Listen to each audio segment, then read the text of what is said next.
Hello friends and students, we are back with the new video. In this video we are covering the remaining topic or the second part of river system, Indian river system, and we have the main river is here Ganga. So Ganga river system बहुत ही spiritual way में भी बहुत important है और geographical वे में भी बहुत ही ज़्यादा इम्पॉर्टेंट है इंडियन कॉन्टिनेंट के लिए। इस गंगा अपने साथ बहुत सारे डिब्रीज लेकर आती है, ठीक है, सेडिमेंट्स लेकर आती है और वो अपने बैंक मतलब जो उसके किनारे होते हैं उसको डिपॉजिट कर देती है, उसके किनारे पे वो सॉइल्स को डिपॉजिट कर जाती है, ठीक है। गंगा में जो करंट होता है वो हिमालयन रीजन में जो उत्तराखंड की तरफ से जब वो आती है तो बहुत सारे कटिंग करते हुए आती है और वो सारा का सारा जिसको हम हिंदी में गाद कहते हैं वो गाद पहले वो अपने बैंक पे इकट्ठा करती है, उसके बाद जब बंगाल की खाड़ी में मिलती है तो वहाँ पे वो डेल्टा का फॉर्म करती है, ठीक है। तो अब ज्योग्राफिकली हम इसको समझेंगे कि गंगा क्यों इतनी फर्टाइल प्लेन्स प्रोवाइड करती हैं इंडिया को, ठीक है। तो अगर हम थोड़ा सा ध्यान दें तो हमें ये पता है कि हिमालय का निर्माण कैसे हुआ था। तो ये हमारा एक लैंड है जिसे हमने गोंडावन लैंड का, ठीक है। ये गोंडावन लैंड ऊपर की तरफ ड्रिफ्ट हुआ, ठीक है। ये एक प्लेट से टकराया जिसको हमने यूरेशियन प्लेट का,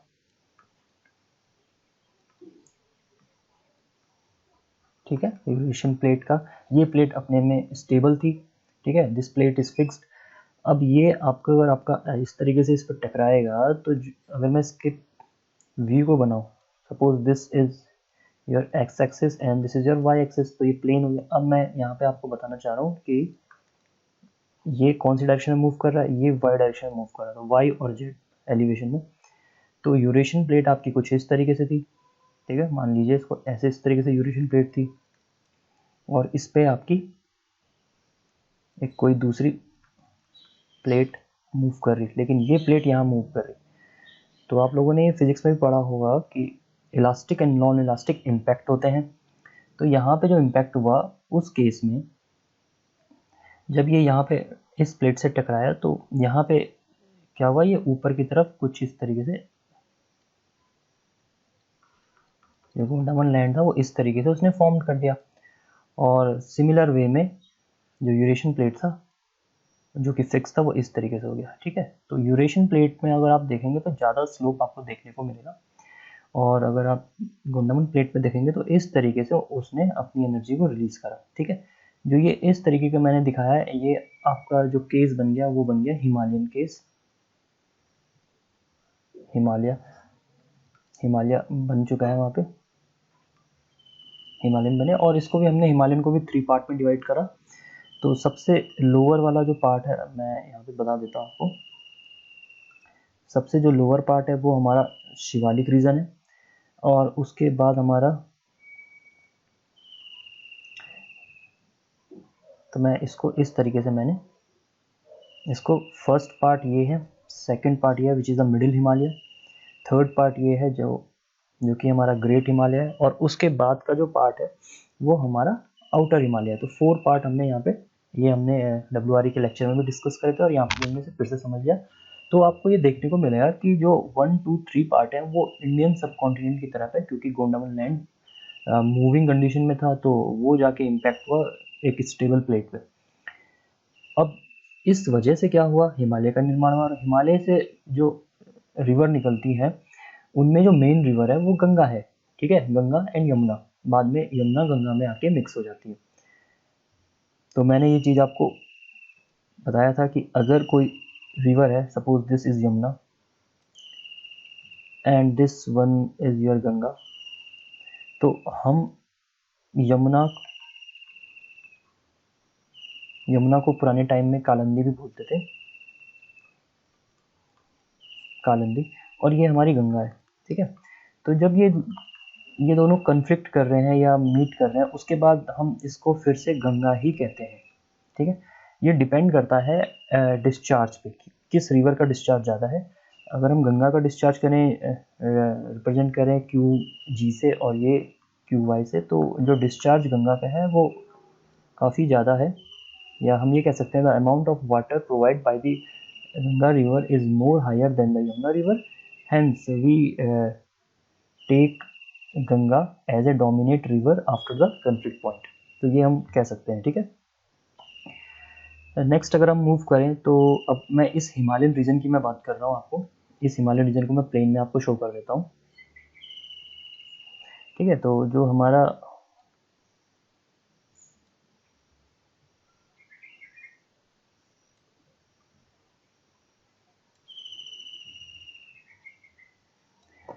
ठीक है, तो ये एक मैप है, इंडिया का मैप। तो हिमालयन रीजन की अगर हम बात करें तो वो कुछ इस तरीके से फैले हुए हैं। ठीक है, और ये हमारा ईस्ट डायरेक्शन में जो हमारी नॉर्थ ईस्ट कंट्री स्टेट्स हैं वहाँ तक फैले हुए हैं। क्लियर?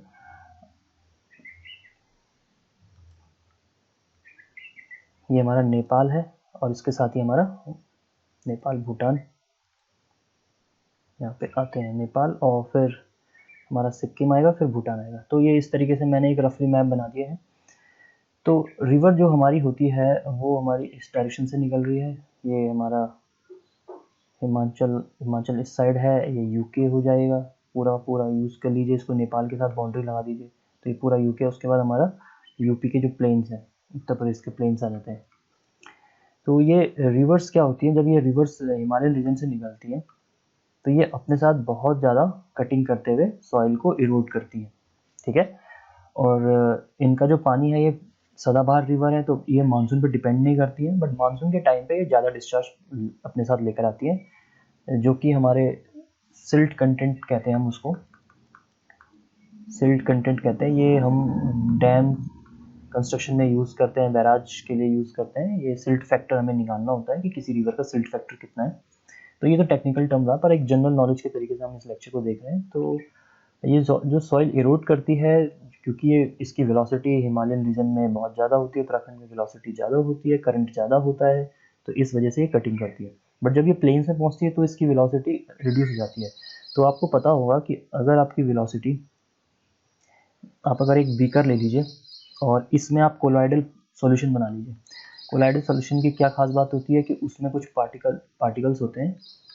ठीक है, ठीक है, ये कोलॉइडल पार्टिकल्स ले लीजिए। ठीक है, तो अगर आप इसको हिलाएंगे नहीं, ठीक है, कुछ टाइम तक, तो ये जो कोलाइडल पार्टिकल है ये क्या होंगे, सेटल डाउन हो जाएंगे। ठीक है, they will be settle at the bottom of this beaker या ग्लास, कांच का ग्लास ले लीजिए, बीकर ले लीजिए, कुछ भी ले लीजिए।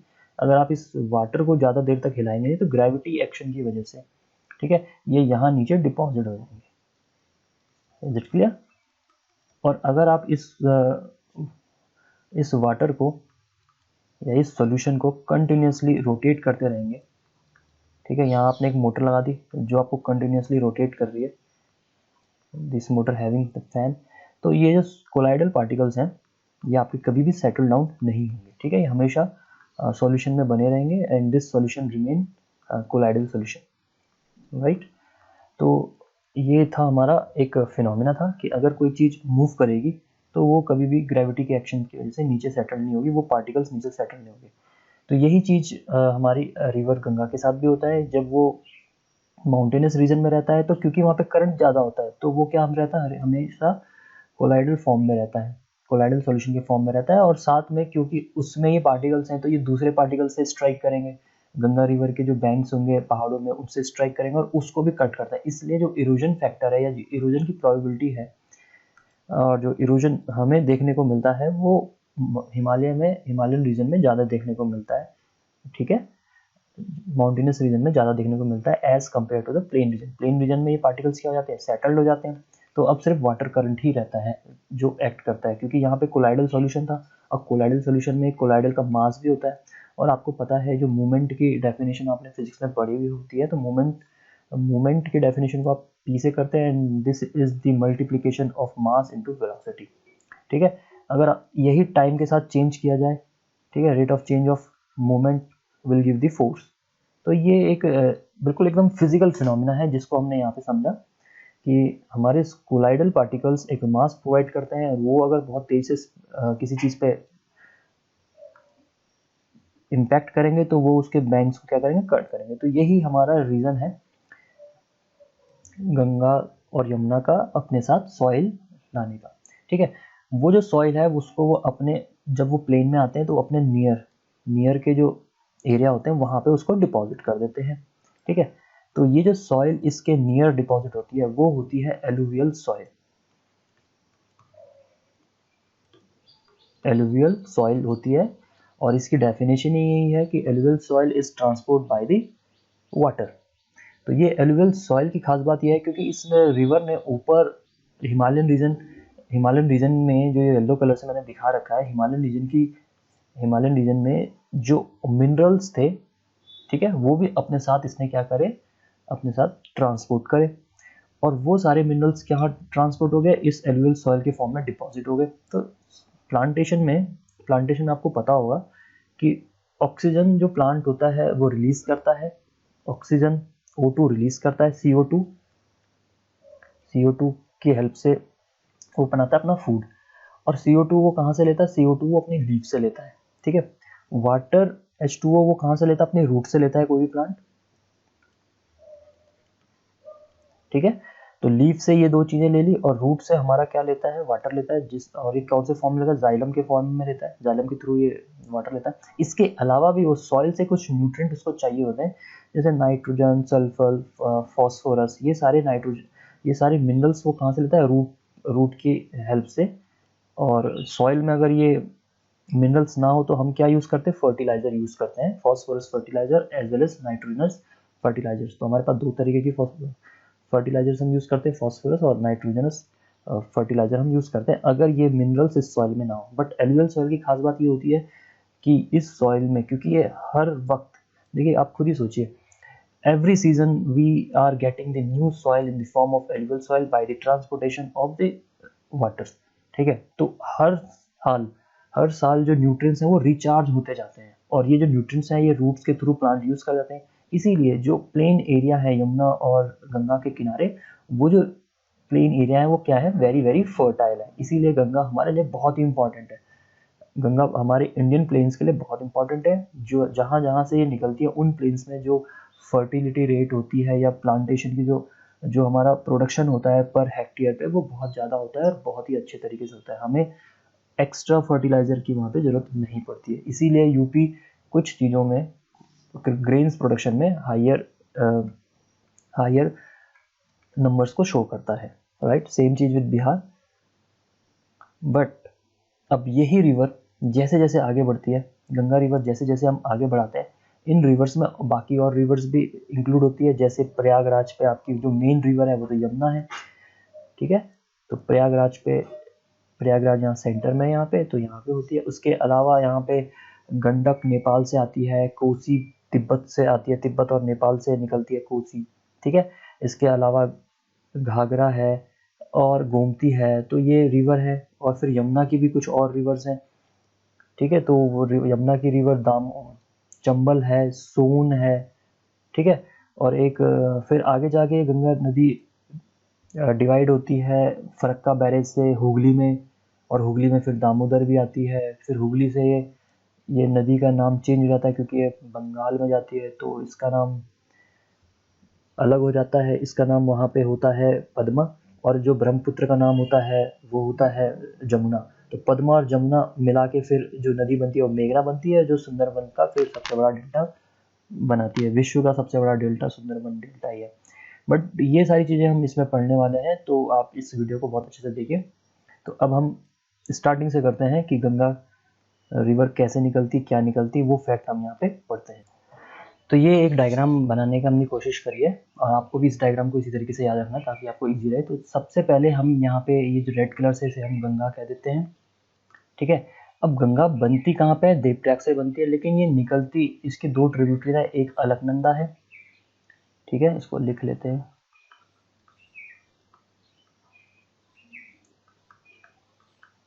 एक अलकनंदा और एक भागीरथी है। तो भागीरथी हमारी निकलती है गंगोत्री साइड से, गोमुख से। गंगोत्री के आगे गोमुख है, वहां से निकलती है, ठीक है। और अलकनंदा हमारी बद्रीनाथ के आगे हमारे सतोपंत ग्लेशियर है, वहां से हमारी अलकनंदा रिवर निकलती है। जो इसमें डिस्चार्ज है ज़्यादा वो अलकनंदा का, यानी अलकनंदा ज़्यादा अमाउंट में वाटर कैरी करती है। As compare to Bhagirathi. और देवप्रयाग में ये दोनों देवप्रयाग में ये दोनों रिवर मिलके फिर गंगा का निर्माण करती है। ठीक है, तो ये एक फैक्ट यहाँ से स्टार्ट हो गया। और ये गंगा रिवर जब आगे जाती है तो इसकी सबसे बड़ी जो मेन नदी है वो है यमुना। तो ये यमुना है, ठीक है। ये यमुना यमुनोत्री से निकलती है।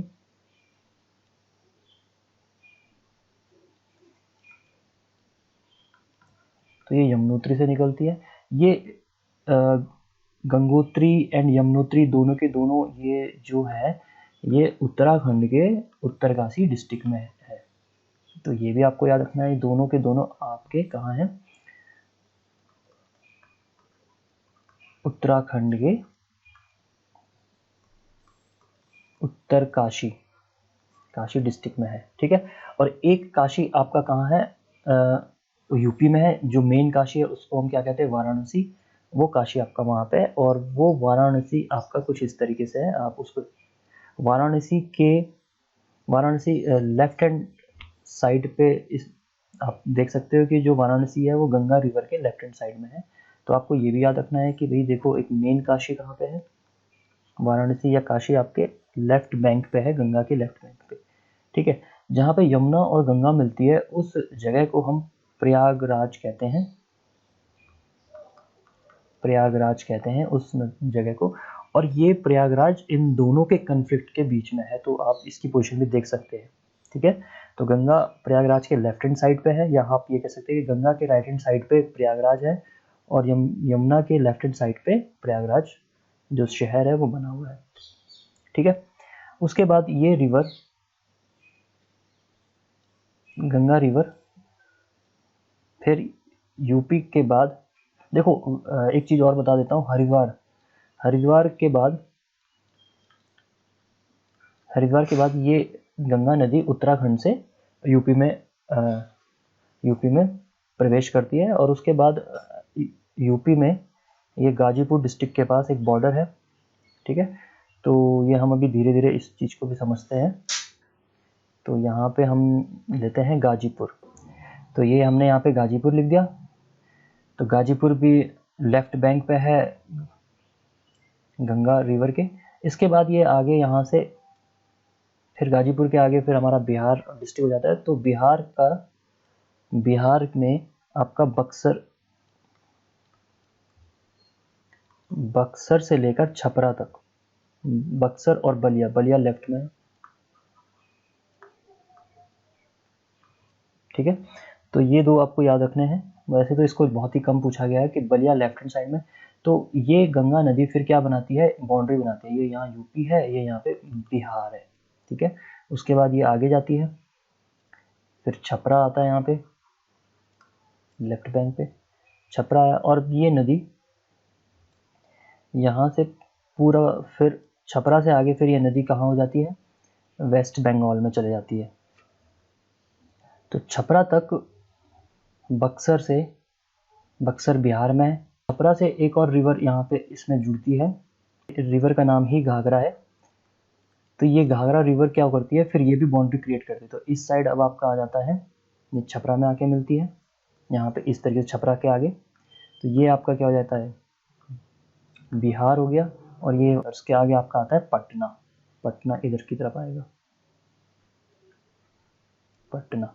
ठीक है, तो फिर से हम रिवाइज कर लेते हैं इस चीज़ को कि हरिद्वार से यूपी में आया, और गाजीपुर डिस्ट्रिक्ट के आगे बक्सर जो कि बिहार है, वहाँ से आपका क्या होता है, इस तरीके से बक्सर के आगे से क्या बनती है, ये एक बाउंड्री बनती है बलिया तक।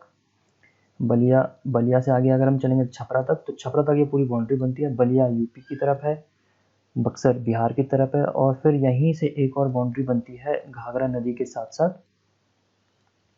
ठीक है, और वो घाघरा नदी फिर से बिहार और यूपी की बाउंड्री बनाती है। छपरा से आगे पटना आता है। ठीक है, तो छपरा से आगे जब पटना आता है तो उसके बाद पटना इसलिए याद रखिए कि पटना आप देखिए कि गंगा नदी के कौन सी तरफ है, क्योंकि यहाँ पे महात्मा गांधी सेतु भी बनाया गया था, जो भारत का किसी समय सबसे लंबा पुल हुआ करता था। तो वो भी इस तरीके से बनाया गया है यहाँ पे। ठीक है, नॉर्थ साउथ डायरेक्शन में है उसकी डायरेक्शन, महात्मा गांधी सेतु। फिर ये नदी कटिहार, कटिहार एक जगह है, कटिहार ऊपर की तरफ है वो डिस्ट्रिक्ट। तो कटिहार डिस्ट्रिक्ट के बाद फिर जो गंगा नदी है वो आपकी चली जाती है वेस्ट बंगाल में, ठीक है। और कटिहार में ही आपकी एक और नदी इसमें आती है, वो है आपकी, मैं उसको बना देता हूँ, कोसी नदी, ठीक है, कोसी नदी, एक मात्रा कम है इसमें। तो कटिहार से अब गंगा गई वेस्ट बंगाल में, वेस्ट बंगाल में, और उसके बाद ये रिवर पे हमने एक बैरेज बना रखा है, ठीक है, वो बैरेज हमारा है फरक्का बैरेज। अब ये फरक्का बैरेज इंपॉर्टेंट वन है क्योंकि इसके लिए एसएससी जेईई में अलग से पोस्ट आती है, मतलब ये डिपार्टमेंट ही एक अलग है, फरक्का बैरेज के लिए अलग से यहाँ पे जूनियर इंजीनियर की रिक्रूटमेंट होती है, ठीक है। और फरक्का बैरेज से हमारी जो नदी है वो फिर एक हिस्सा तो गंगा का बांग्लादेश में चले जाता है और दूसरा हिस्सा हमारा हुगली,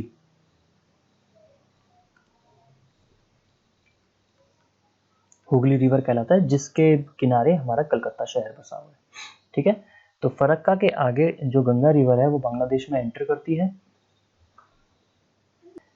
तो फरक्का बैरेज से थोड़ा आगे जाते ही ये आप जो रिवर है वो वेस्ट बंगाल से ईस्ट बंगाल, या फिर आप इसे बांग्लादेश भी बोल सकते हैं, वहां चले जाती है, और फिर इसका नाम यहाँ पे हो जाता है पद्मा, ठीक है।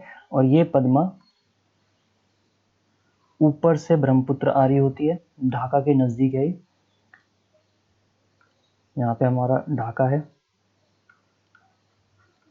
ढाका, यहाँ से पद्मा, और यहाँ पे ब्रह्मपुत्र को वहाँ पे कहते हैं जमुना, ठीक है, जमुना। अब ब्रह्मपुत्र रिवर सिस्टम जब हम पढ़ेंगे तो हम इसके बारे में पता करेंगे कि ये बांग्लादेश में कौन से स्टेट से, यानी कि असम से आती है, लेकिन किस जगह से एंटर करती है वो भी देखेंगे, और कहाँ से इसका ओरिजिन कहाँ से होता है वो भी देखेंगे। पर फिलहाल के लिए अभी हम ब्रह्मपुत्र को हम यहाँ पे सिर्फ जमुना कह दे रहे हैं,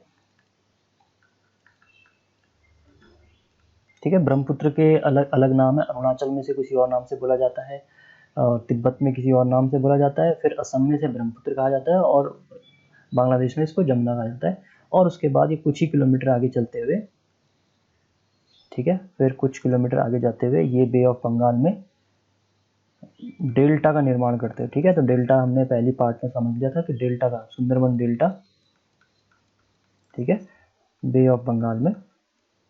अब ये डेल्टा का निर्माण क्या होता है कि सारा का सारा रिवर सिस्टम में जो रिमेनिंग सेडिमेंट्स होता है जो वो एलुवियल सॉइल के फॉर्म में नहीं डिपॉजिट कर पाता है, due to these addition of rivers like Brahmaputra, Kosi, Ghaghara, ठीक है।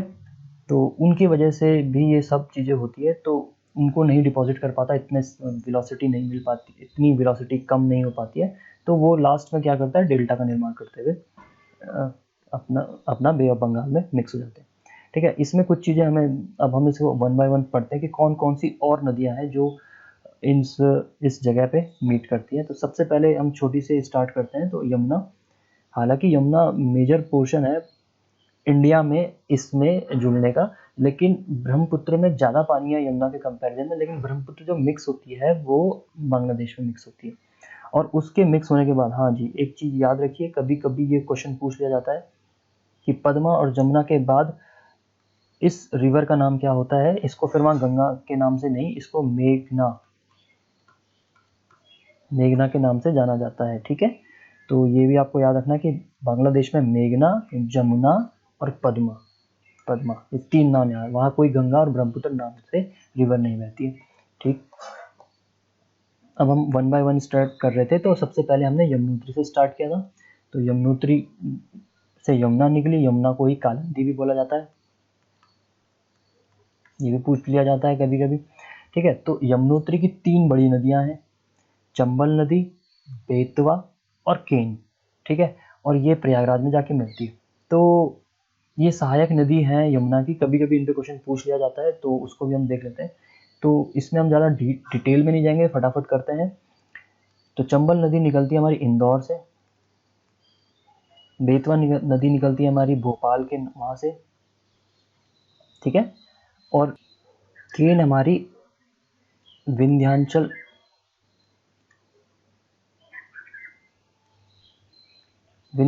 पर्वत या विंध्याचल माउंटेन रेंज से निकलती है केन, ठीक है। और कभी कभी आपसे एक क्वेश्चन पूछ लिया जाएगा कि भोपाल के आगे जो सांची है, एमपी में ही है, बौद्ध का स्तूप सांची, ये कौन से बैंक पे है? तो ये बेतवा नदी के लेफ्ट बैंक पे स्थित है, ठीक है। और जो इंदौर है, अब जो चंबल नदी है वो भी क्योंकि पूछ लिया जाता है, क्योंकि काफ़ी मूवियाँ वगैरह बन चुकी है। तो महू क्षेत्र, इंदौर के महू क्षेत्र के जाना पाव पर्वत से निकलती है चंबल नदी, ठीक है। और ये फिर राजस्थान में भी जाती है, एमपी से निकलती है राजस्थान में जाती है और यूपी में आके मिल जाती है। तो ये जो मिलती है उस जगह का नाम है इटावा, ठीक है। तो वो जगह है इटावा, ये यूपी में है। उसके बाद जो बेतवा नदी है वो जब मिलती है तो वो है हमीरपुर। अब आपको याद रखना एक एनआईटी हमीरपुर भी है, वो हिमाचल प्रदेश में है। तो हमीरपुर आपका कहाँ पे है? यूपी में भी है और हिमाचल प्रदेश में भी है। हिमाचल प्रदेश वाले में आपका एनआईटी है और इस वाले में आपकी बेतवा नदी का संगम होता है। और जो केन नदी है वो विंध्याचल पर्वत के साथ साथ बुंदेलखंड वाला एरिया कवर करती है। और फिर ये बांदा, ठीक है। तो बांदा जो रीजन है वहाँ पे जाके ये भी यूपी में ही है बांदा, वहाँ पे जाके ये यमुना से मिक्स हो जाती है, ठीक है। और आप लोगों ने सुना होगा कि जो सबसे सूखा है यूपी का एरिया वो आपका वो केन नदी के आसपास वाला एरिया है, बुंदेलखंड वाला एरिया है, ठीक है। तो वो ज़्यादा सूखा है क्योंकि वो यमुना के साथ साथ जो गंगा प्लेन्स है वहाँ से दूर है, ठीक है। अब विंध्याचल के बाद यहाँ पे एक और माउंटेन रेंज बना लेते हैं हम, ठीक है। इसको हम कैमूर कहते हैं, कैमूर पर्वत माउंटेन रेंज। अब ये कैमूर में क्या है कि ये जो वाटर इसमें जब कभी आता भी है, जो डिपॉजिट होता है इस कैचमेंट में, वो इस डायरेक्शन में नहीं जाने देता है। इसलिए जो केन नदी है उसमें जो वाटर है वो बहुत ही कम होता है, ठीक है। तो ये सारा का सारा वाटर ये इस डायरेक्शन में देता है, ठीक है। और यहाँ से ही आपकी एक और नदी निकलती है, वो है सोन नदी, जो गंगा की सहायक नदी। तो वो जो सोन नदी है वो पटना के वहाँ पे आके मिक्स होती है, ठीक है। तो हम इसे इस तरीके से कहते हैं कि ये पटना में जाके मिलती है। पर ये जो नदी है ये आपकी एमपी के अमरकंटक जगह से आती है, ठीक है। ये याद रखिएगा, ये बहुत इंपॉर्टेंट है। अमरकंटक जगह है और अमरकंटक से ही आपकी नर्मदा नदी भी निकलती है जो आपकी वेस्ट डायरेक्शन में जाती है, ठीक है। तो यहाँ पे हमारी फिर क्या है, यहाँ पे हमारी क्या है, ये कैमूर पर्वत रेंज है जो सारा का सारा पानी कहाँ प्रोवाइड कर देता है? सोन नदी को प्रोवाइड कर देता है, ठीक है। अब सोन नदी किसकी ट्रिब्यूटरी है? गंगा की है, यमुना की नहीं है। तो हमने यहाँ पे पढ़ लिया। अब सोन नदी हमारी कहाँ से आती है? राइट हैंड साइड से गंगा में आती है। इससे पहले कौन कौन सी नदी आती है? जैसे प्रयागराज पे हमने पढ़ लिया कि यमुना आती है, वो भी हमारी कौन सी डायरेक्शन से आ रही है? राइट डायरेक्शन से आ रही है। छपरा पे कौन सी आ रही है? घाघरा नदी आ रही है। और ये आपकी जो नदी आती है ये आपकी नदी नेपाल के थ्रू आती है। तो नेपाल में इस नदी का कोई दूसरा नाम है, वो भी हम जान लेते हैं। तो नेपाल में इस नदी का नाम जो है वो है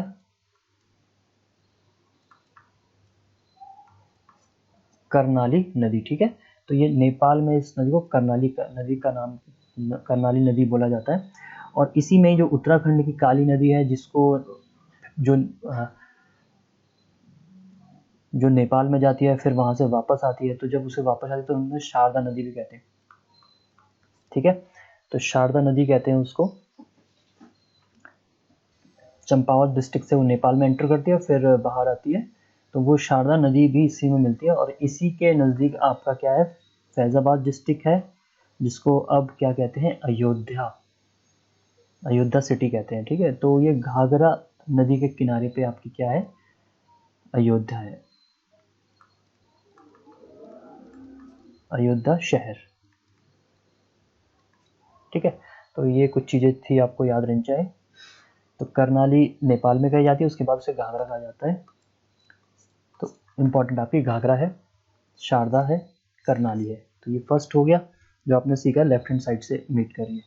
इसी के अलावा फिर हम दूसरी नदियों को भी देखते हैं, और इसमें जो दूसरी नदी है वो है गोमती, जो कि हमारी, तो घाघरा नदी से पहले हमारी एक और नदी मिक्स होती है गंगा के साथ, जिसको हम गोमती नदी कहते हैं। ठीक है, और ये गोमती नदी यूपी में ही जनरेट होती है, और ये स्पेशल नदी है क्योंकि ये मैदानी क्षेत्र से होती है। तो ये जहाँ से निकलती है उसको हम कहते हैं गोमती ताल। ठीक है, तो गोमती ताल से ये नदी निकलती है, और ये सैदपुर, आप बस एक वर्ड याद रख लीजिए, सैदपुर में जाके ये गंगा नदी से मिक्स हो जाती है। बट ये जो सैदपुर है ये वाराणसी और प्रयागराज दोनों से आगे है। वाराणसी से ये 17 किलोमीटर आगे की तरफ है। तो हमने सबसे पहली रिवर हमारी यमुना हो गई, फिर दूसरी रिवर हमारी गोमती के बारे में भी पढ़ लिया, गोमती ताल से निकलती है। और इस गोमती ताल को फुलर, इस गोमती ताल को फुलर झील भी बोलते हैं। ठीक है, अब थोड़ा सा कंफ्यूज मत हो जाइए, एक है वुलर झील,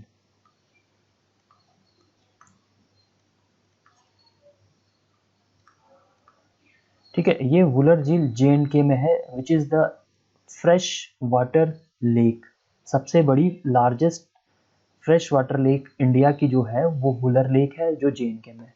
और ये जो हम यहाँ पे बात कर रहे हैं ये है फुलर झील, जो यूपी में है, जो गोमती ताल के नाम से जाना जाता है, और ये मैदानी क्षेत्र में है। यहाँ से जो नदी निकलती है वो गोमती नदी निकलती है। तो don't be confuse between these two terms. Gomti left hand में होगी, तो ये पहली नदी थी जो लेफ्ट बैंक पे ज्वाइन होती है गंगा के साथ। दूसरी नदी आपकी घाघरा हो गई। ठीक है, तीसरी नदी हमारी नेपाल से ही निकलती है, और वो जस्ट पटना के आगे जाके मीट करती है गंगा से लेफ्ट बैंक पे ही, और इस नदी का नाम जो है वो है गंडक। क्या नाम है, गंडक।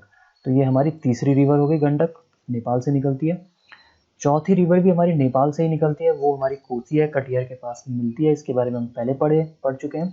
बट ये जब नेपाल से निकलती है और नेपाल के ऊपर से निकलती है, ठीक है, ये तिब्बत, यहाँ पे हम कहीं पे बोल दें कि चलिए ठीक है ये हमारा क्या है, तिब्बत वाला रीजन है। ठीक है, तो ये तिब्बत से निकलती है, और इसको तिब्बत, तो तिब्बत में इस नदी का नाम जो है वो अरुण नदी है, और नेपाल में आते हुए इसका नाम कोसी हो जाता है। फिर इसी को ही कोसी को ही कंटिन्यू रखते हैं हम बिहार में भी। ठीक है, बट इसमें क्या है कि एक खास बात है, ये मैंने आपको पहले इसलिए बताया क्योंकि ये जो नदी है ये अपना रास्ता बदलती रहती है। ठीक है, और क्योंकि ये तिब्बत से आ रही है, तिब्बत के बाद नेपाल में आ रही है, तो तिब्बत के कैचमेंट एरिया का वाटर और नेपाल के कैचमेंट एरिया का वाटर भी इसमें मिक्स होता है। तो इस नदी की वजह से एक तो ये रास्ता बदलती रहती है, दूसरा इसमें अचानक बाढ़ आती है, रास्ता भी बदलेगी, अचानक बाढ़ भी आएगी, और ये सारा का सारा इसका नुकसान किसको होता है, बिहार को होता है। तो बिहार में इसकी वजह से काफ़ी फ्लडेड हो जाता है, काफ़ी बाढ़ आ जाती है। तो इसलिए हम इसे क्या कह सकते हैं, बिहार का शोक कहते हैं। क्या कहेंगे हम इसको, बिहार का शोक। ठीक है, तो ये हमारा बिहार का शोक हो गया ये नदी। देखिए नदी हमेशा अच्छी चीज़ें भी नहीं करती, कुछ गलत चीज़ें भी हो जाती है, जैसे फ्लडेड हो जाता है, या आपके जो प्लेन एरिया है वो, जैसे नेचर का क्या काम है, नेचर का काम एरिया को फर्टाइल करना है, लेकिन अगर वही चीज़ एक्सेस अमाउंट में होगी तो वो चीज़ क्या हो जाती है, फ्लडेड हो जाती है, वाटर लॉगिंग की प्रॉब्लम होती है, आपके जो लैंड एरिया था उसमें फुल्ली वाटर हो जाएगा, तो वो प्लांट कल्टीवेशन वहाँ पे नहीं होगी।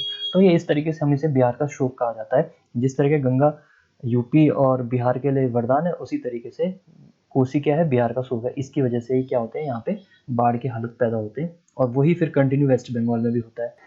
बट आप अगर देखेंगे कि कटिहार के पास फिर वेस्ट बंगाल जाते जाते जो रिवर की करंट की स्पीड है, जो रिवर फ्लो होने की स्पीड है, वो कम हो जाती है।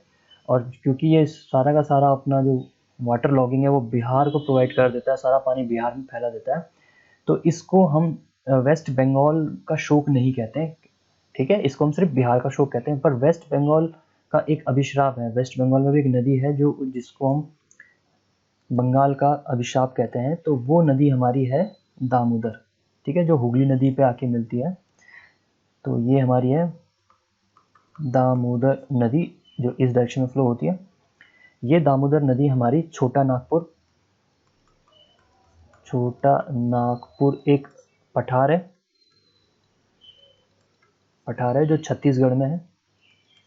छत्तीसगढ़ के एरिया से दामोदर नदी निकलती है और इस नदी को हम कहते हैं बंगाल का शोक।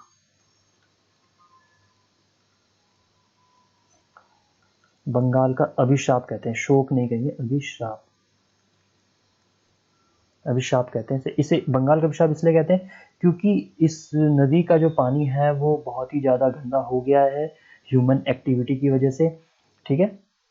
तो जब ह्यूमन एक्टिविटी की वजह से इसका नदी का पानी पूरा गंदा हो गया है तो इसमें जो वाटर बॉडीज हैं वो खत्म हो चुकी हैं, ठीक है।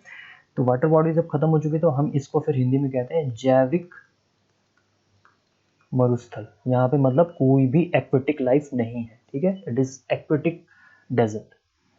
तो इसीलिए हम क्या कहते हैं, इस नदी को बंगाल का अभिशाप कहते हैं, क्योंकि obviously this river contain very harmful content and these content are flowing in West Bengal area, तो इसलिए इसको बंगाल का अभिशाप कहते हैं।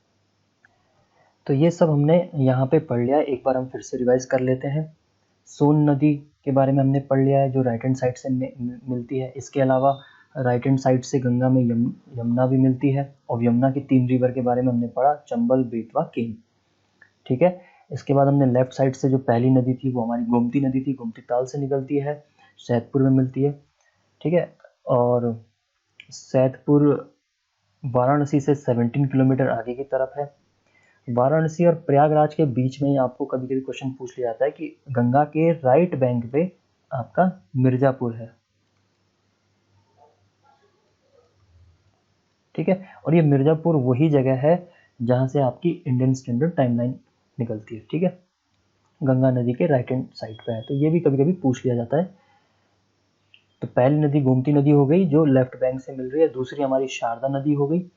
शारदा आगे चल के घाघरा में मिक्स होती है, तो फिर मेन नदी हमारी घाघरा होती है। और इसी को हम, इस घाघरा को ही हम क्या कहते हैं, क्योंकि देखिए आपने पढ़ा होगा कि अयोध्या सरयू नदी के किनारे पे है, तो इसी घाघरा को हम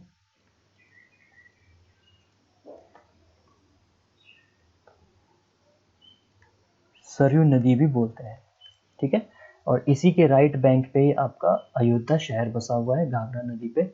घाघरा नदी को नेपाल से निकलती है, नेपाल में इस नदी को कर्नाली नदी कहा जाता है, जो छपरा के पास, छपरा आपका बिहार में है, छपरा से लेकर बक्सर तक, ठीक है, छपरा से लेकर बक्सर तक गंगा नदी बाउंड्री क्रिएट करती है यूपी और बिहार के बीच में। इसके बाद अगर हम आगे जाएंगे तो हमारी पटना में सोन नदी है जो हमारी अमरकंटक मध्य प्रदेश से निकलती है। और इसी के थोड़ा सा ही आगे जाएंगे तो गंडक नदी हमें, जो कि हमारी नेपाल से निकलती है, ठीक है। इसके अलावा कटिहार के पास कोसी नदी मिक्स होती है गंगा के साथ लेफ्ट बैंक पे, और ये जो कोसी नदी है नेपाल और तिब्बत से निकलती है, तिब्बत में इस नदी को अरुण नदी कहा जाता है। और कटिहार के पास फिर हमारी जो गंगा नदी है वो वेस्ट बंगाल में चली जाती है। वेस्ट बंगाल में जैसे ही जाती है उस पर एक बैराज है, वो फरक्का बैराज है, वो बहुत ही इंपॉर्टेंट है स्ट्रेटेजिकली भी। और जो ये फरक्का बैराज के आगे की नदी है उसको हम पद्मा कहते हैं, जो वेस्ट बंगाल में जाती है। और फरक्का बैराज से ही हमारी एक कैनाल दूसरी नदी निकलती है जो हुगली नदी है, ठीक है। और इसी हुगली नदी के किनारे हमारा कोलकाता शहर है, और कोलकाता इसलिए जाना जाता है क्योंकि वहाँ पे बंदरगाह है। तो अंग्रेज शुरू में उस रास्ते ही भारत में एंट्री करी थी, तो ये भी इस तरीके से भी आप याद रख सकते हैं। पद्मा नदी ढाका के नज़दीक जाके जमुना नदी से मिक्स हो जाती है, जमुना और पद्मा मिलके मेघना बनाती है, और यही मेघना विश्व का सबसे बड़ा डेल्टा बनाती है, ठीक है। तो ये हमने यहाँ पे सीख ली थी। दामोदर को हम जैविक मरुस्थल कहते हैं, और दामोदर हमारा छत्तीसगढ़ के छोटा नागपुर, यानी कि छोटा नागपुर जो पठार है वहां से निकलता है। तो ये हमारा था गंगा रिवर सिस्टम, जो कि बहुत इंपॉर्टेंट था। इसमें ये सारे फैक्ट हमने देखे हैं। प्लीज़ आप लोग इसके नोट्स बना लीजिए, इसको समझिए, और ये बहुत ही इंपॉर्टेंट है। बाद में हम फ्यूचर में देखेंगे जब हम इसमें कि जो ये प्लेन्स है हमारे, जो गंगा के प्लेन्स हैं या डिफरेंट रिवर के प्लेन है, उसके जो नियर बाई प्लेन्स में जो सॉइल्स है उसके बेसिस पे भी आप क्लासीफाई कर सकते हैं शहर को या जगह को। और सॉइल के क्लासिफिकेशंस पे आप ये कैलकुलेट कर सकते हो कि वहाँ पे जो एग्रीकल्चर में जो पर्टिकुलर प्लांट होंगे या जो कल्चरेबल प्लांट होंगे, कल्चरेबल एरिया होगा, वो कितना होगा। तो वो सारी चीज़ें भी हम देख सकते हैं। तो ये वाटर रिसोर्स के यूजेस, फर्दर यूजेस में आ जाएगा। Thank you, have a nice day, we will meet in another video.